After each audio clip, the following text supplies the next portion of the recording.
ठीक है, okay, all right. Ashutosh, आपको क्या लगता है, ये नॉर्मल केसेस में तो हम अक्सर सुनते हैं, ये तो एक लीगल प्रिंसिपल है, bail is the rule, jail is exception. ऐसे में यूएपीए के तहत बिना ट्रायल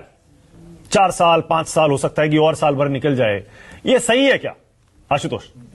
देखिए, यूएपीए जो एक्ट है उसमें बहुत स्ट्रिक्ट प्रोविजंस बनाए गए हैं, क्योंकि जो है ये देश के सुरक्षा से रिलेटेड ये एक्ट बनाया गया था। और अगर हम देखें कि जो इसमें सेक्शन 15 जो लगाया गया है, सेक्शन 15 बहुत क्लियरली इसके अंदर बोलता है कि अगर कोई भी व्यक्ति ऐसा कोई भी एक्टिविटी में इन्वॉल्व होता है जिससे इंडिया का सिक्योरिटी, सोवरेनिटी या पीस जो है वो अगर खतरे में आता है, या लोगों की जान जाती है, या वो इंजर्ड होते हैं, या प्रॉपर्टी को डैमेज होता है, और अल्टीमेटली जो है लोगों के लिए जो है वो सेफ नहीं है, या उनके साथ ऐसी एक्टिविटी होती है जिनसे वो जो है उनकी जान जाती है, तो ऐसे मामलों में जो है जो सेक्शन 43D5 की जो हम बात कर रहे हैं क्लाउज की, वो आता है बेल के मामलों में। और वो जो सेक्शन बनाया गया है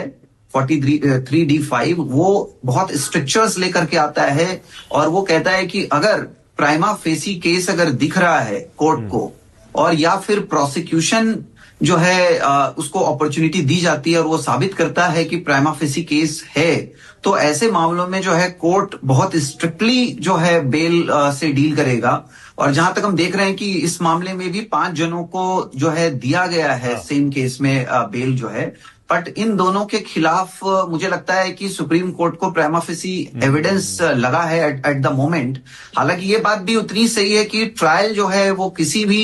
एक्यूज्ड का जो है वो राइट है, क्योंकि ट्रायल के बिना ये साबित नहीं हो सकता कि किसी ने क्राइम किया है या नहीं किया है। बट जहां तक ये मामला है, यहाँ पे कोर्ट ने कहा है कि चूंकि प्राइमा फेसी केस अभी लग रहा है, तो 1 साल जो है इसमें हमें देखना चाहिए कि ट्रायल किस स्टेज तक पहुंचता है, या जो कुछ विटनेसेस हैं उनको एग्जामिन कर लिया जाए, तो ताकि जो है कुछ और डिटेल पता चल सके। अब मैं तो